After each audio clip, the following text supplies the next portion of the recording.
And now from Hyderabad, we are going to Eugene. So beautiful. And so it's our fortune, Kiranben, that you are here. And we love to really wants to experience the journey of this Murli. And I'm sure Baba will do some magic. And each and every one will experience unlimited happiness and love from that Murli. Om Shanti. Om Shanti. I've got traffic control going in the background. Okay, let's finish traffic control. Yeah, just let's finish traffic control.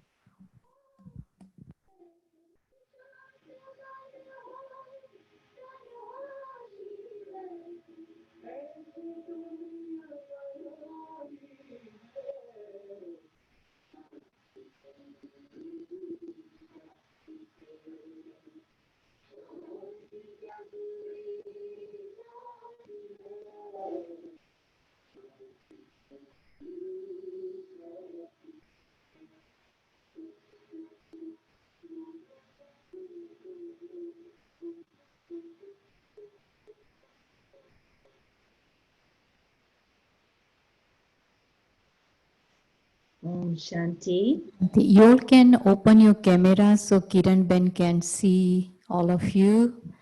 And so, you know, that's way how inspirational comes by seeing things. Savita bin, tamaro camera aado rakho.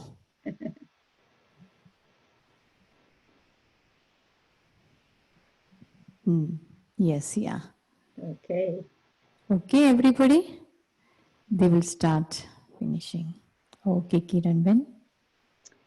Can you all hear me? Yes? Okay. You know one thing, I will do unmute, unmute to everyone, but make sure no sound from your backside, okay? So whenever Kiranben asks, you can able to answer her. Okay. Om Shanti, and thank you very much, Geeta-ben, for this opportunity to be with my LA Connected BK family. And this particular Murli is quite the Murli to connect with you on. You have all read this Murli, yes? You can just nod your heads, yeah? So we'll see how we can understand this Murli in the context, especially of this present situation. So Baba's asking if we maintain our alokic and paralokic intoxication and goal. And the goal, when we usually think of our alokic and paralokic goal, what comes to mind usually? You can respond. When you think of your alokic goal, what do you usually think of as your alokic goal?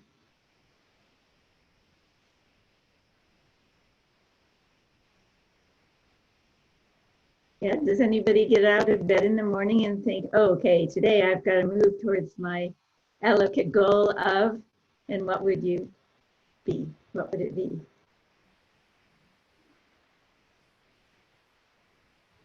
Think of Baba. Your alokic goal is to think of Baba? Okay. What else? The alokik is for the Brahma Baba and the life, the fortune. So my alokik goal is to do what? Be light or go close to Brahma Baba or get fortune? What is my goal? Is the be light and the angelic. Okay. With Brahma Babas, close to Brahma Baba. Right. Anybody else? I think Alokik could mean our present Brahman life. To stay in the intoxication of the present Sangam Yugi or confluence aged Brahman life. Okay, very good. Anyone else? Okay, what about the paralokik goal then? What's the paralokik goal? Future Yeah, goal. yeah, go ahead. Goal for future life. Okay, yeah. So what is that goal? To be soul ready for Satyug. Okay. Anybody else have a different? Be master. Okay, become a master. Uh-huh. Being the point like Baba Okay, and that's going into Paramdham. okay. All right. Anyone else?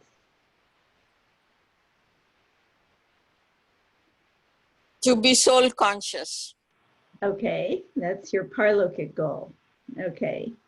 Yeah, I mean, I had very similar thoughts when I saw this mention of alokit goal and parlokit goal, and I thought about what I usually think of in terms of my alokit goal is being an angel or having this Brahmin life in the confluence age, that kind of thing.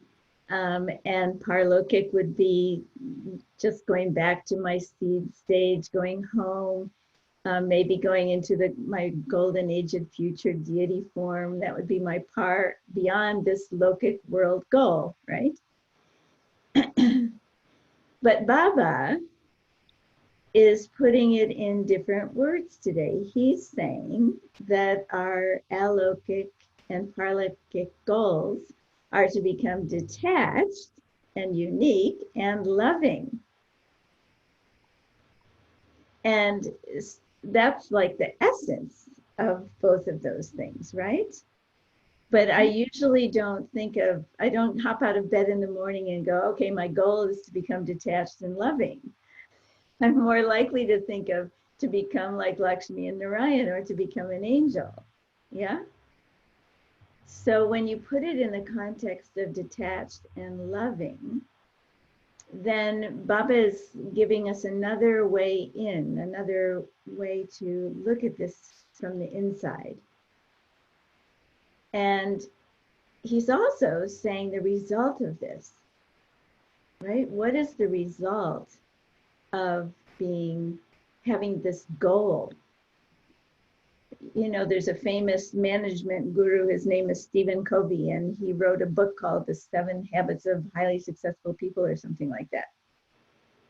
And one of the 7 habits of highly successful people is that you begin everything with the end in mind. And Baba has been teaching us from day one that we're always kind of trying to change based on the end result. What is it we want to become?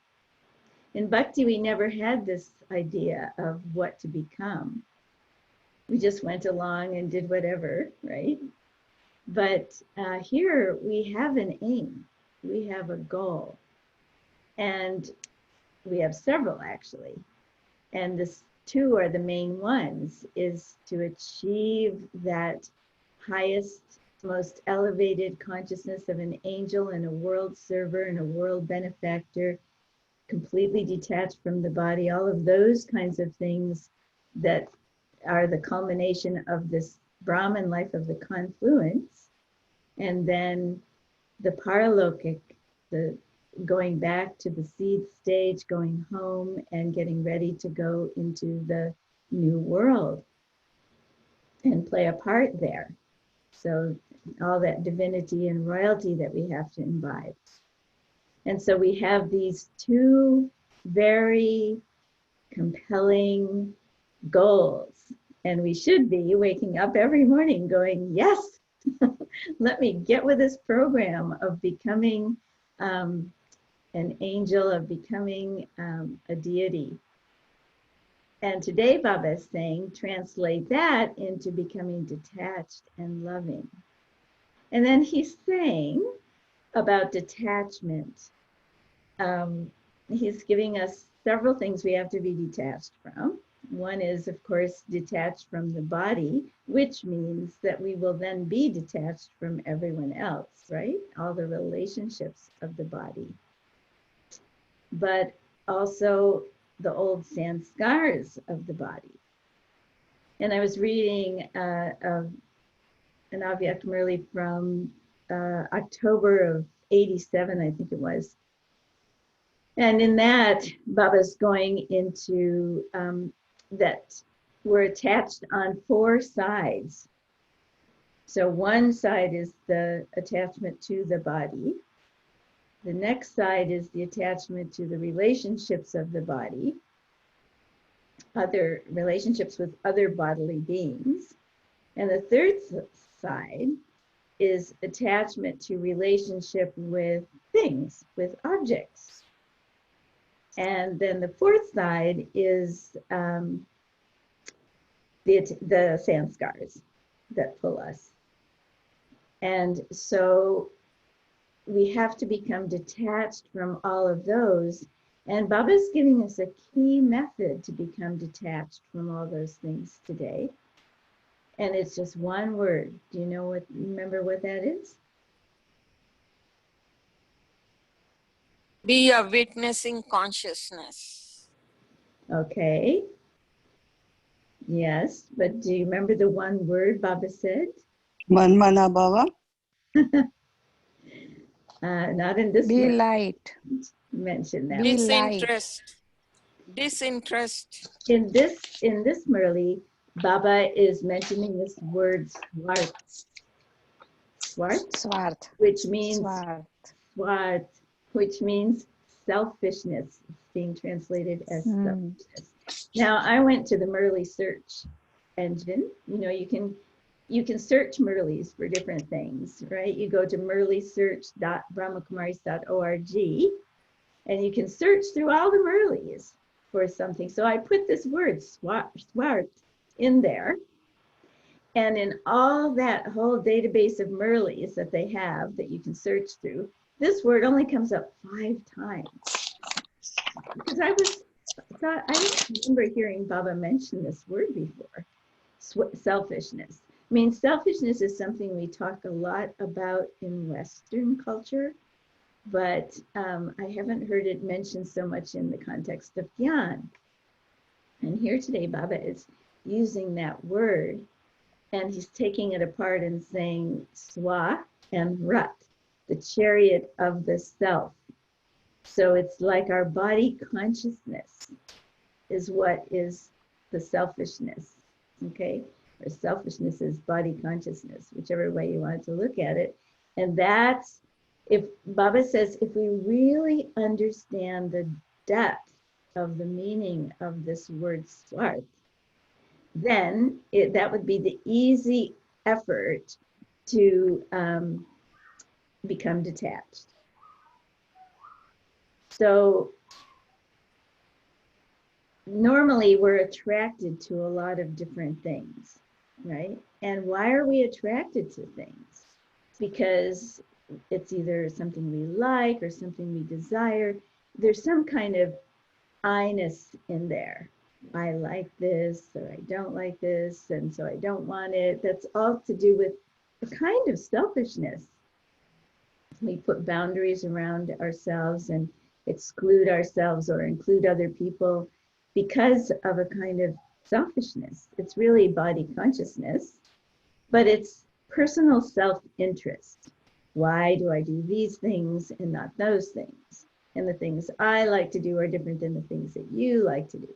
This is all body consciousness based on this selfishness or this swarth. So we have to go into the depths of how this shows up in our lives in order to start becoming detached from all of those things. And it's very subtle. Like you like to eat certain foods, you don't like to eat other foods, you know? Or you like the way the weather is on certain days and not on others. All the little subtle likes and dislikes That's all still part of your body consciousness, right? So there's so many things like that. And then all of our sanskars that are based on that. So if we really understand this meaning of selfishness, what the chariot of the self is body consciousness that has to be sacrificed. And we realize how it limits us on the one hand, because then we're not thinking of Baba at that time. When we're thinking of these little likes and dislikes, when we're thinking of our preferences or our need to fill this gratification or another, we're not thinking of Baba at that time. We're not detached. And even when it comes to things, like I was noticing this morning as I was combing my hair, I have this wooden comb that I have had for decades. In fact, I think I bought it for $5 at the Health and Harmony Festival when I was still in California in San Francisco Center. And I've had it all these years. And I really like this comb because it doesn't create static. It's wood, it's beautiful, and it feels good. And I like to scratch my scalp with it and stuff. And a couple of times over those decades, it's kind of slipped out of my vision. And I've really, had to fight with myself to not be upset by the fact that I couldn't find that comb and worry about maybe somebody took it or I left it somewhere. And so I was noticing that, okay, here's a thing that I'm attached to, just a simple little comb, right? That can cause so many waste thoughts if I can't find it. Yeah.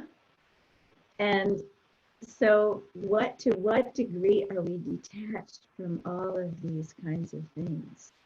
This need to have certain things around our certain comfort zone, comfort level. It's all a kind of body conscious selfishness. And once we start to see that, I think we're automatically motivated to finish it. And that's what Baba means by saying that if you understand the meaning of this word swarth, then you start to remove that. And once it's removed, then you're detached, right? Then you're not attached to those things anymore. You're detached. So, did somebody have a comment about that? Or a question? Anyway, so Baba was saying that on the other hand, to not make effort to be loved, but just make this effort to be detached, and automatically you become loving. Because part of our selfishness is having desires and expectations of other people.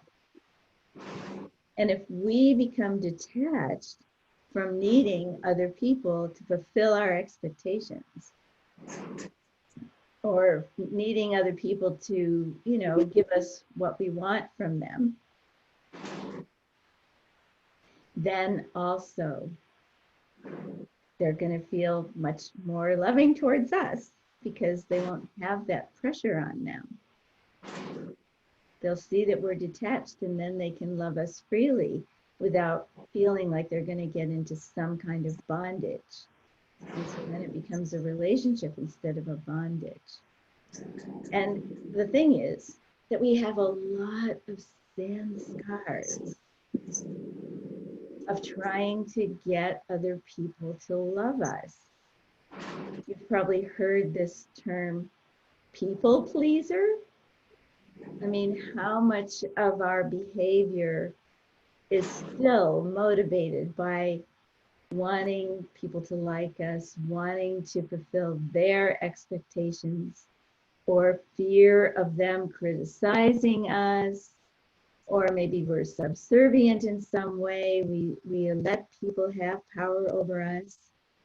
So all of these sanskars, and Baba's talking about them too in this Murli, they're all kind of part of our selfish effort to make other people love us,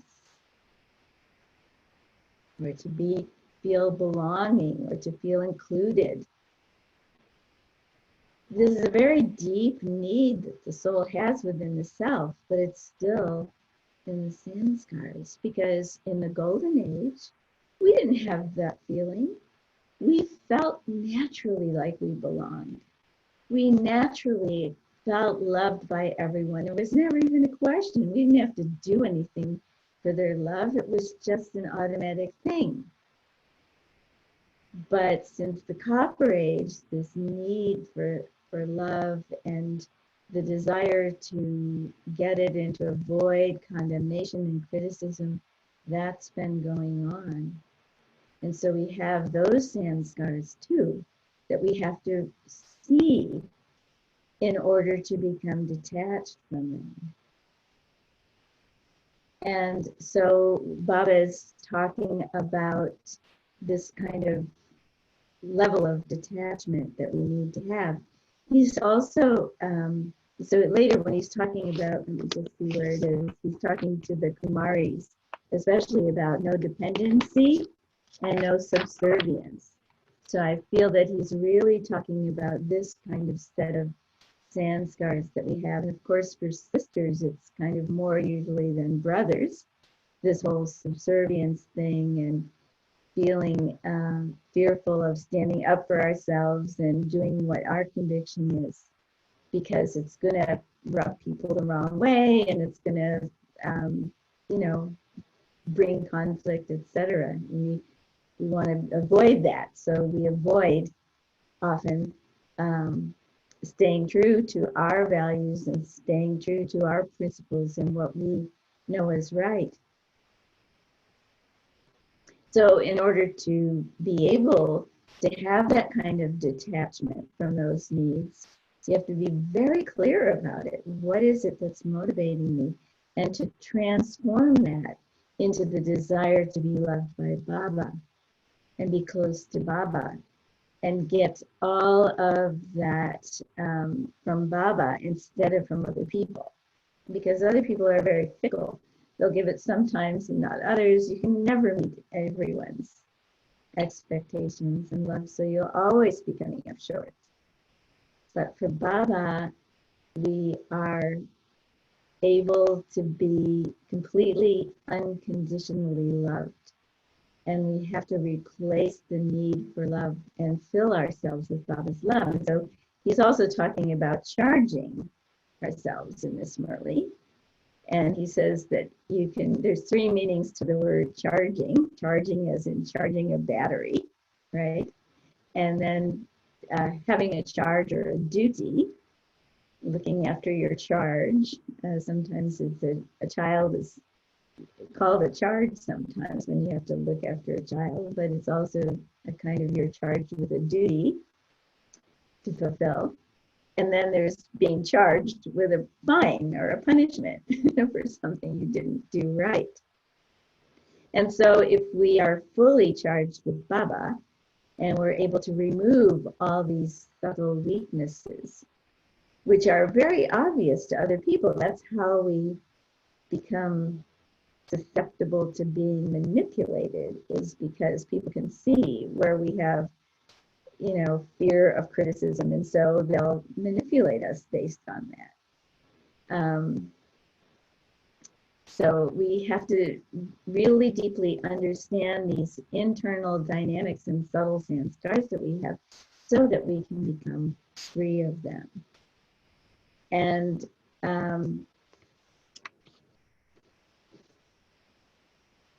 so Baba wants us to become detached and loving. And that's our goal, the way he's putting that goal today.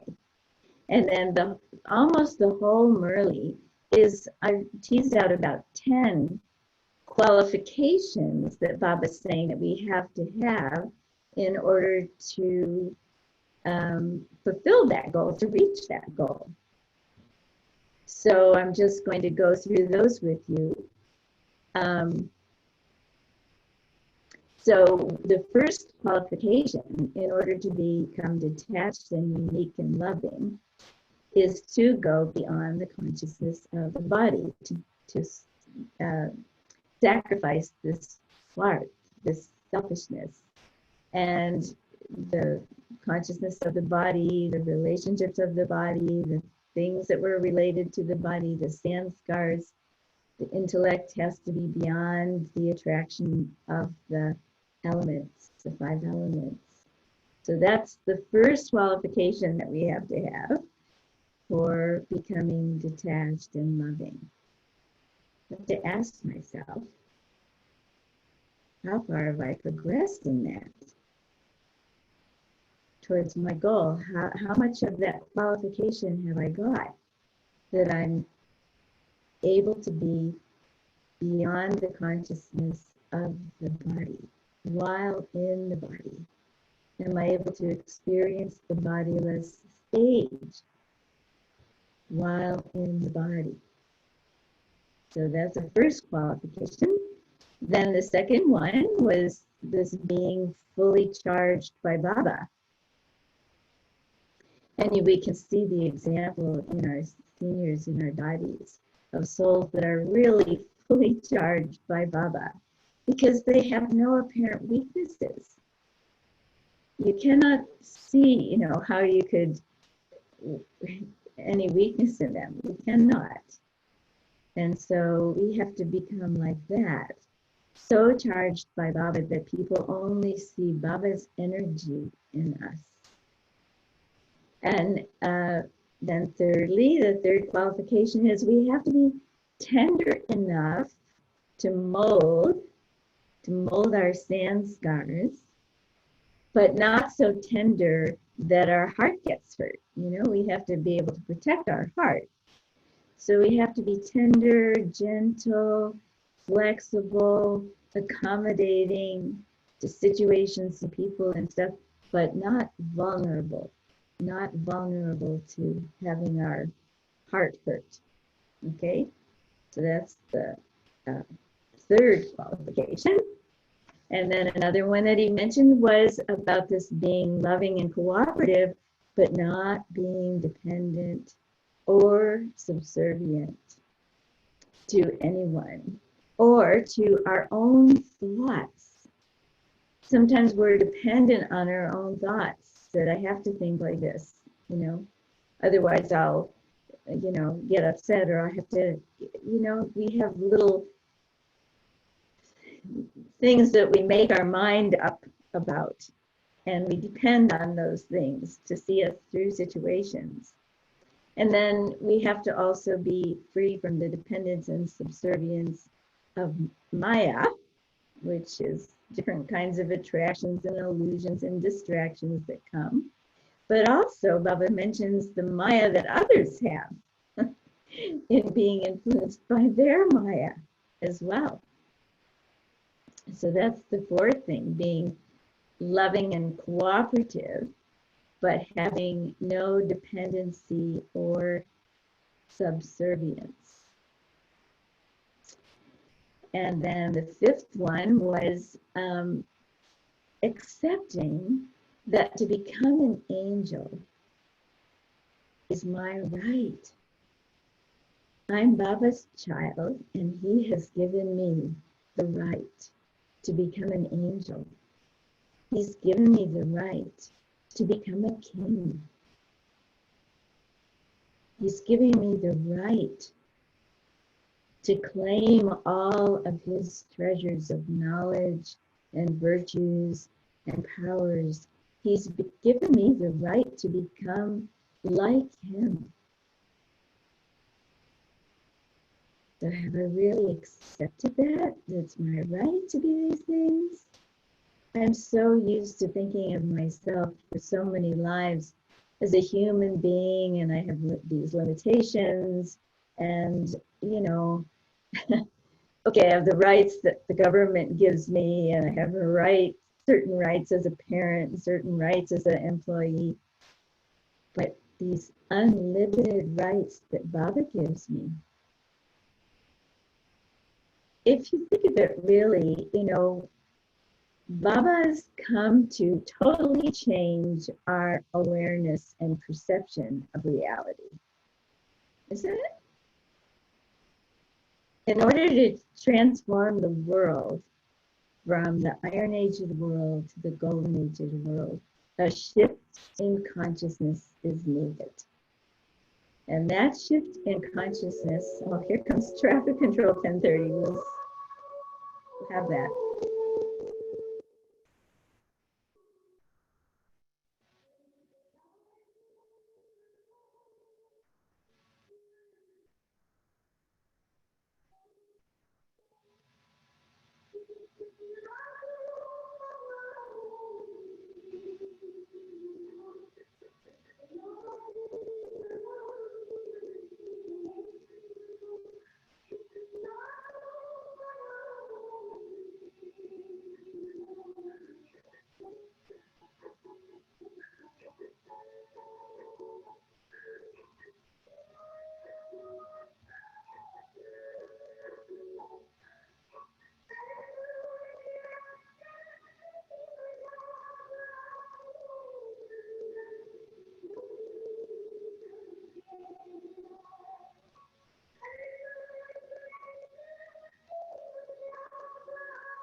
Shanti.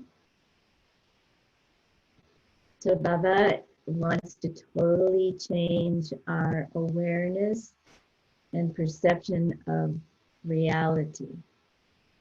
And to do that, most fundamentally, we have to change our awareness and perception of who am I. And so Baba says, think of yourself as my child, the child who's having the right to become one of the most elevated human souls in this entire constellation of souls, this entire universe of souls. I have the right to be one of the most elevated among those. Baba has given me that position. I didn't have to do anything to get it. I just have it. And Baba's giving me the right to claim all of his treasures of knowledge and powers and virtues, to become an angel, to become a self-sovereign and a master of the world. So that's shift in consciousness is something I have to work on every day. So I don't go back into normal, ordinary, elevated, ordinary consciousness, but I stay in this elevated sense of who I am as I'm going about my day. So then the sixth point was that point about not being vulnerable to the being touched by Maya or being touched by the Maya of other souls. Because sometimes we're doing fine, but other souls are going through something and we see that, we feel their pain and we get influenced by that. And we forget our detachment. We forget that we cannot really help that soul unless we are completely detached. Instead, we get involved in their drama or whatever, and then we're caught in their Maya also. And we cannot, when we're caught in their Maya, help them to become soul conscious and remember Baba. So that's the sixth point, the sixth qualification. And then Baba was mentioning stabilizing in a point form. You might remember Baba saying, don't just talk the points, but actually be in the point form. So I've been trying to do that while I'm reading these points to you. And copy Father Brahma. So we didn't see Sakar Baba, but we can think about it from his point of view, how he used to walk around like being a lighthouse and lighthouse, sending Sakash to the world. He used to wake up early in the morning and he would be giving light and light to all the souls of the world. Do we do that? Do we copy Father Brahma like that? So that's something new to practice if we're not doing it already. And then to do that, you really have to be stabilized in your point form. You have to be in that awareness of being that eternal soul, child of God, master of the universe, world benefactor soul. And all the creation, you're giving light and light to that with Baba. Then the next qualification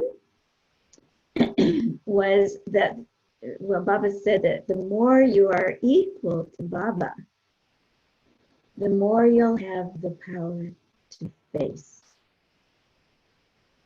And I think one of the reasons we haven't yet maybe taken that high jump into that constant elevated stage of being a lighthouse and lighthouse to the world is because it's way more comfortable to just be kind of ordinary and get along with everyone else at their level and not be that different.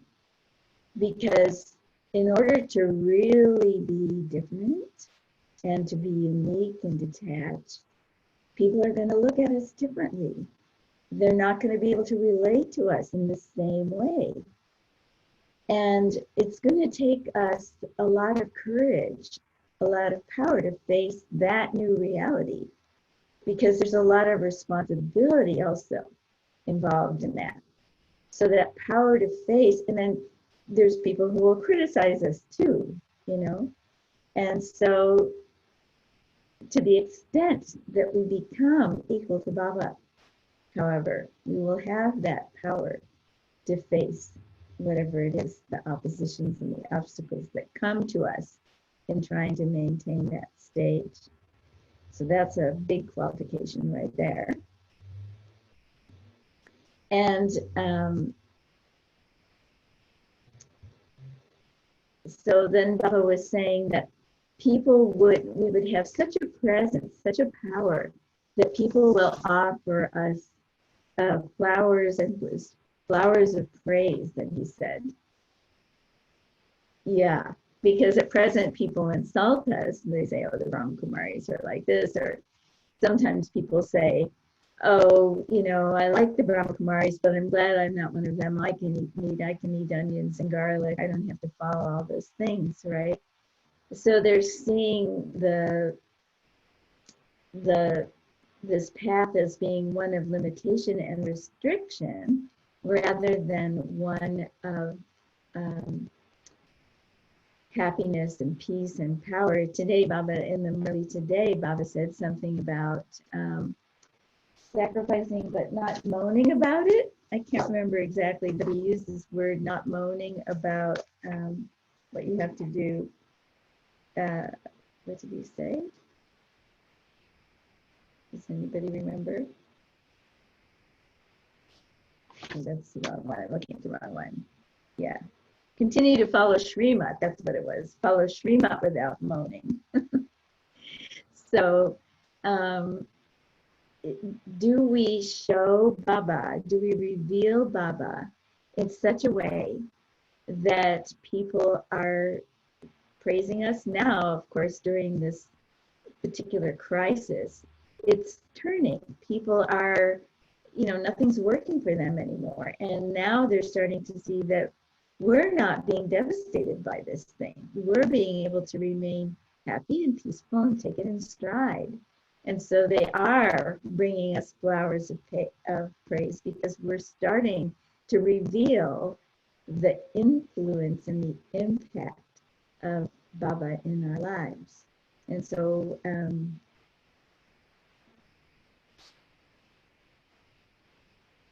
we're developing that ability to reveal Baba, and as a result, we're getting some acknowledgement for that. And then the last one was always being under the canopy of one, the company of one. And so to check, where does your intellect go? Which company does it seek out? Where is it drawn here and there throughout the day? And if we have the goal of becoming detached and loving, if we have the goal of becoming the angel, the deity, then all of our checking throughout the day will be seeing, is where my intellect goes, is it in alignment with my goal or not?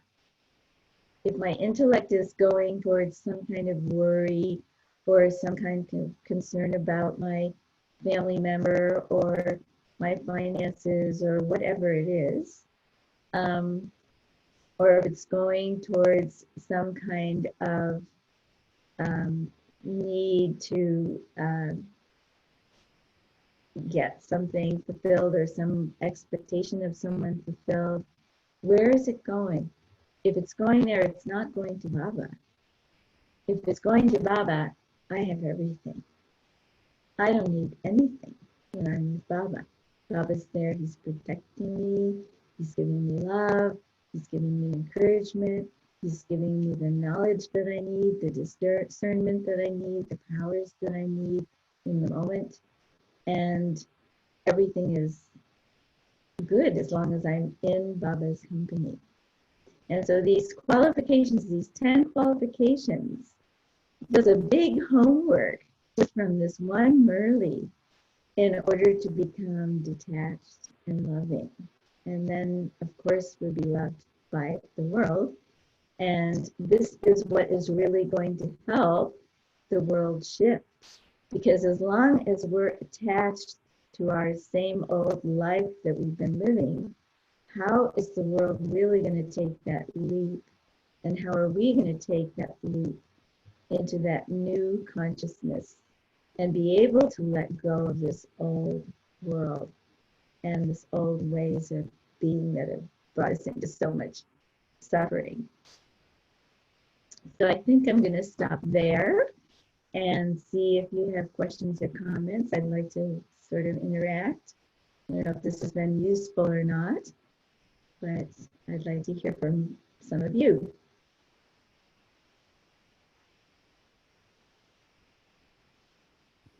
Anyone have any questions?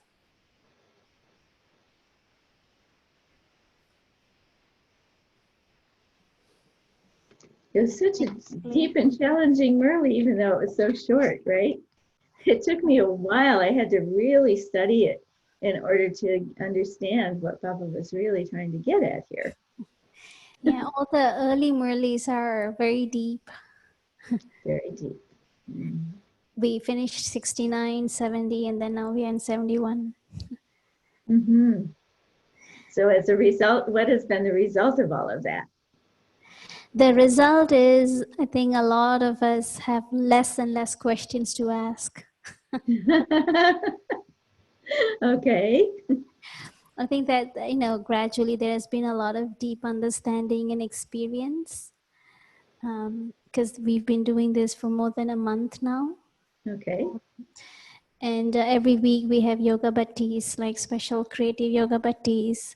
So it's like whatever that they have learned in that week, I think it gets, the experience comes in the bhatti. Mm-hmm. They're able to go. I think, why not the students, they can share from their own experience. If you have any questions, if you would like to share anything, then we request you to turn on your video, and then so that Kiranben also can see you personally. And then after this, we'll have meditation. I just saw that there's a comment from Tejal. She says, we're more peaceful than before. Okay, that's good. Oh, That's good. so are you tuning into Mohini Ben's sessions as well in the afternoons? Yeah, some of us. Okay, yeah, because that is also so enriching, and especially she started this new series yesterday on purity, which I think is going to be very powerful as we go through Yeah. it. Anyone else? Any last questions? Anything you want to say before we head into meditation? Sister, I do have a question. Sorry, I won't turn my camera on because I'm outside. Sister, you mentioned, and which I think is true, that sometimes we get caught in other people's drama when we try to help them. And it is true that unless we are detached, we cannot help them. But at that point of time, it is hard to remember that, I mean, how do we go about it? Like being detached, but at the same time, we want to help them. Well, I think um, we have to examine our need to help people. I mean, yes, we need to help people. We need to bring benefit to people, but we can't be doing it out of our own need to help them, right? It has to be not because of attachment. Attachment means that we have some selfish interest in that. We're going to be affected by whatever happens to them. So that's not attachment, or that's not detachment, that's attachment. If we're going to be affected by whatever's happening to someone. So if I'm coming from that attachment, then I have to realize that I can't help them from that state. And so I have to think about what is it in me that is needing to help them right now. What am I attached to? What is it? I have to go very deeply into that. If I'm just able to see them in a detached way as any soul, I would do the same for any other soul. Not just this soul, but I would do the same for any other soul. Then I'm in a detached way of helping them. But if I'm doing it because this is my child, or this is my neighbor, or this is my friend, or this is my relative, and it's because they're my whatever, and then there's attachment there. And so that is that recognition of where I'm attached is what will help me decide, to work on being with Baba and letting Baba help them. So the other way to help them is not to help them myself, but to say, okay, Baba, give this help to this soul, and have your connection be with Baba and let Baba help them. Is this helping? Or is this making sense? Yes. Like bringing Baba in between to help them is Yeah. actually, a good point. Yeah, thank you. Mhm. Mhm. Because situations like this sometimes come up and friends ask for help, and that's when you cannot say, uh, like you just get pulled into it. That's the reason why I was asking. I see. Yeah. So Yeah. if they're asking you for help, um, yes, our natural tendency is to want to say yes, right? But we have to see also if I'm going to be getting involved. It doesn't mean I don't love them and I don't care for them, but I have to also see where are my boundaries. It's very difficult for people to set boundaries, I've noticed in today's world. Um, where do I end and you start? Where does my interest end and yours start? Or where does mine begin and yours end? We have very difficult time putting these boundaries in place in our relationships. And this is why our karma has gotten so messed up. So this power to face, I think, that we get from being like Brahma Baba is that he was very disciplined and he put boundaries, around him. And he did not let people come too close to him or be dependent on him. Neither was he dependent on others. And, there's stories about how even sometimes children were very sick. And Baba wouldn't do anything for them. One time, finally, he made some medicine for Dadi Prakashmani. I remember when she was really very sick, but otherwise he was kind of hands off in many ways. So we have to try to follow Baba's example. And we have mercy and good feelings and good wishes for everyone. But if they want our financial help or emotional support or our actual physical help in doing things, we have to see really what our limitations are there and put in appropriate boundaries and not just give and be exhausted by that and then start to lose our stage or start to lose other aspects of our spiritual life. Yeah, that's correct. Yeah. Thank you. Hmm.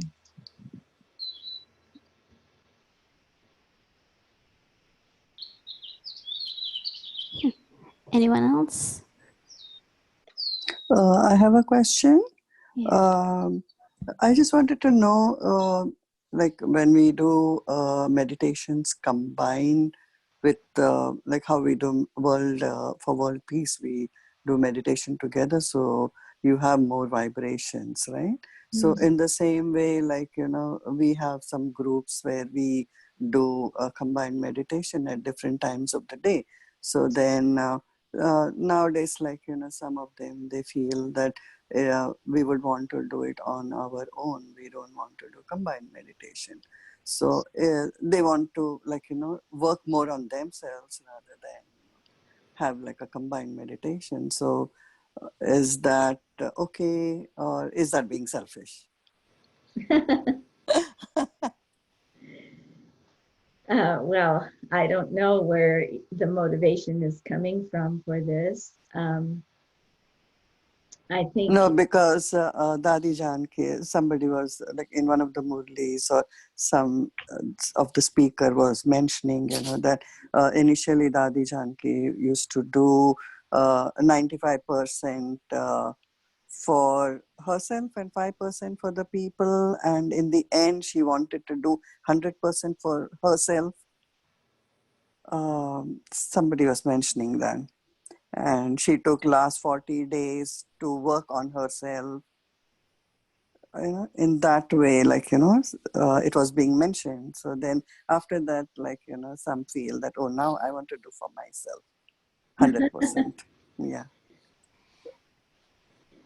okay. Well, yeah, yes. Yeah.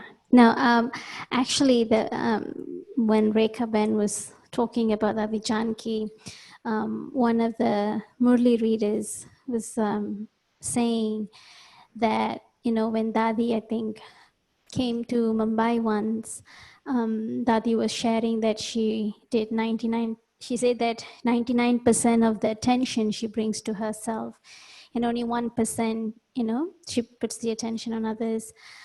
And then after her trip to Madhuban, when she came back to Mumbai again, then she said, okay, I'm correcting you. I'm correcting what I'm said. It's I give 100% attention to myself. So it's, you know, in aspect of meditation, and of course, Dadi always, she loves gathering. She loves meditation in a gathering because the gathering, you know, bal gives a lot of strength. But when she mentioned about putting the attention in the self, is the aspect of spinning the discus of self-realization, you know, Trikaldarshi. That really comes in. That's the aspect of Dadi, is that instead of checking about, you know, looking at other people's weaknesses or correcting others, or looking at problems or situations, Dadi's main attention that she kept is on her state of mind. Of course, when anyone has any problems or anything that they wanted to discuss with Dadi, she would always be present. But because she kept a lot of attention in herself, at that time, what the soul, she connect with Baba, and whatever solution, ideas that she had to give to that soul, she would give.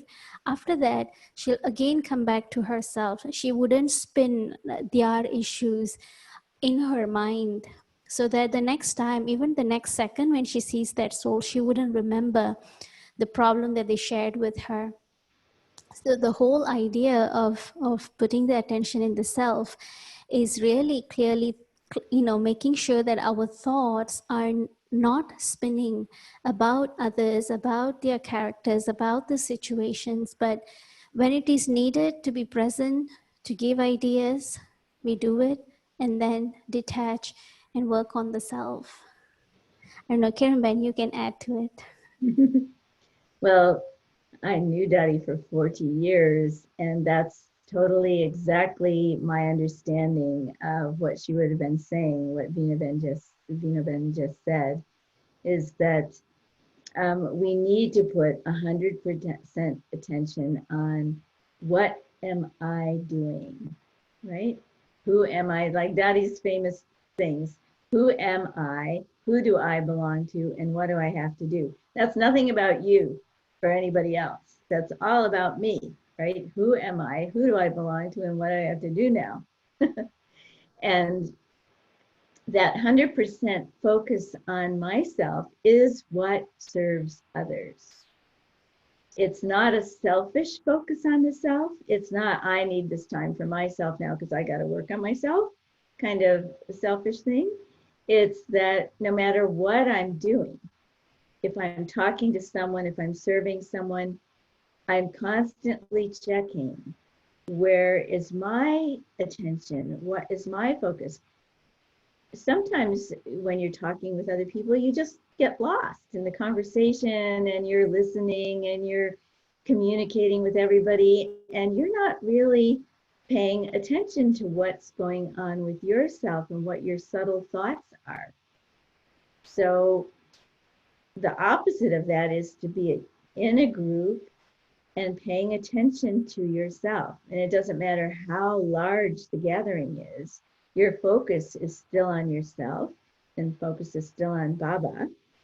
And so it's, you are, by doing that, by being present in the gathering and focusing on yourself and bringing your stage elevated into that gathering and being with yourself, with Baba, while you're in the gathering and meditating, not seeing who else is there, what they're doing, or how they look in their little black box on the screen, but being totally inside yourself. And you can set your Zoom so that if it's full screen, you can set it so that the speaker view, you can minimize everybody else and you're only seeing the one picture, right? And then when you're in that state, you're not being distracted by whoever else is there in the gathering. And you can be very focused just on the meditation or whatever's going on the screen with the person who's communicating or the visual that's there. So it's very important at this time that we be doing these collective group meditations, because we need to be putting out in big waves a positive energy that is counter to the waves that everybody else is generating. Let me just pause again.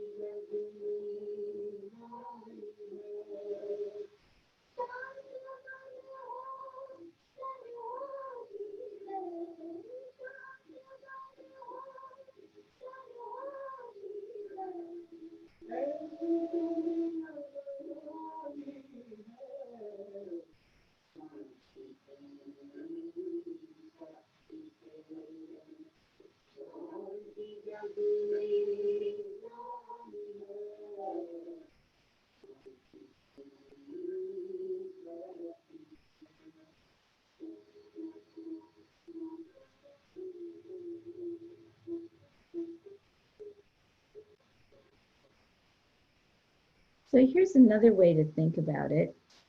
You know, we're not the only group that has a collective group meditation.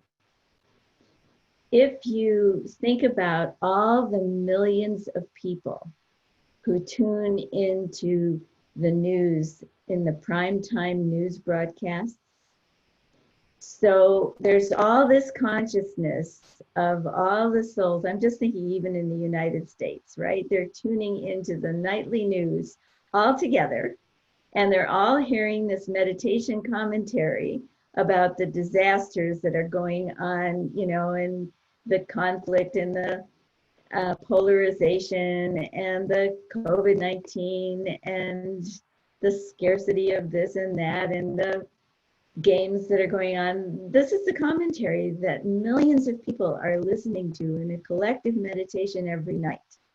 And it's not generating peace and harmony in the world. So if we are getting together, even in small ways, we're very powerful souls. And so our collective concentrated power of even a small group is probably could be amplified way more than thousands of regular Americans. So even a small gathering of us is going to be doing a tremendous counter energy to these daily meditations that the masses of Americans are doing. And I think it's very important at this time to keep that flow of positive energy and Baba's vibration coming into the world. And the fact that we can get together over the internet like this and share this kind of meditation, this bhakti that Sister Mohini's been doing now for more than 2 months almost, is, I think it's a huge, we can't see what the impact is, but I think it's hugely important right now. And so I encourage you, all of you, to take that time and participate. I mean, there's plenty of other time in the day when you can focus just on your own individual tapasya. But even when you're in the gathering, it's a good opportunity to practice being detached and focusing on your own inner tapasya while you're in the gathering. Om Shanti. I think we've gone over the time. So we can end with meditation. Okay. And what? Would you like to give a commentary? I guess it could. What? What are the options? It's either you give a commentary or I play a song. Okay. What does everyone else prefer? You probably would like your commentary. Okay. And how long? However long, maybe a few minutes. Okay. Yeah.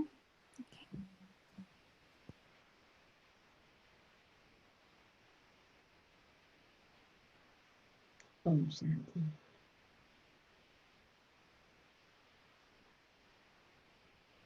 Let me pull my awareness away from the screen for a moment.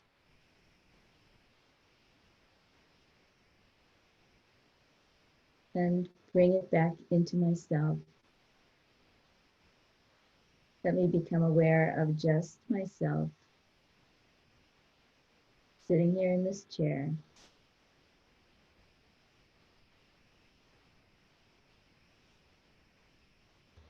And let me become aware again of my connection with Baba.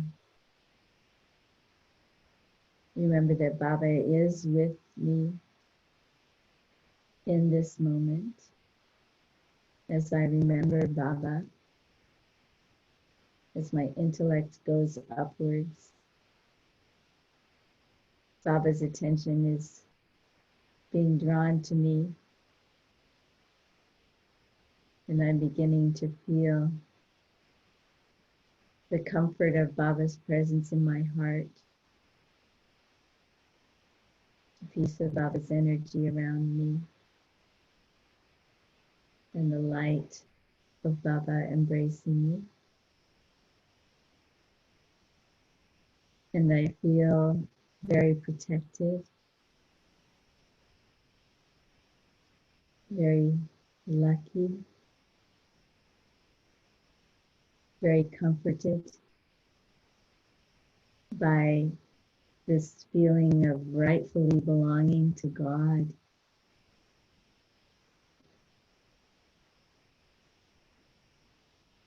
And then when I think about what Baba is making me into, how from a ordinary human being, Baba is lifting me up so much and giving me the right to be an angel of light, a helper of God, an instrument capable of spreading powerful, peaceful, unconditionally loving vibrations to all the souls of the world. Baba's giving me the right to be the master over my senses and my sanskars. He's giving me the right to become a master of the new world that he's creating.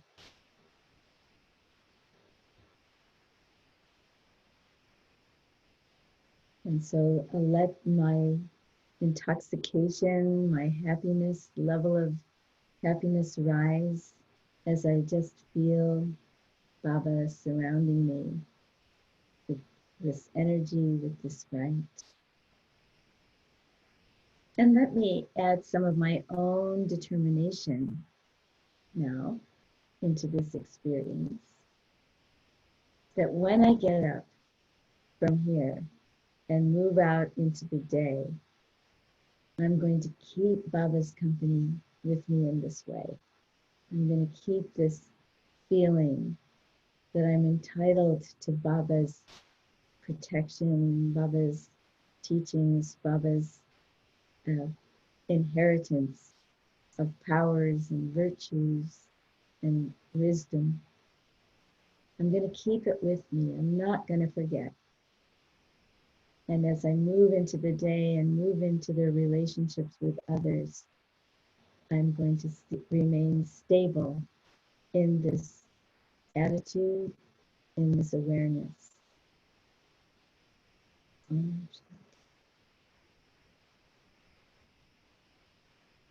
Om Shanti. Thank you, Kiranben. We all can wave at her.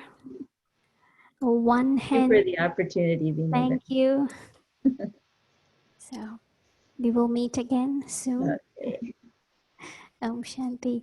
So we will upload this video in our YouTube channel. All the recordings that we do every day, we do 3-4 classes a day, everything we upload on our YouTube channel. It's called Los Angeles Brahma Kumaris. so a lot more people can benefit. Thank you. Om Shanti.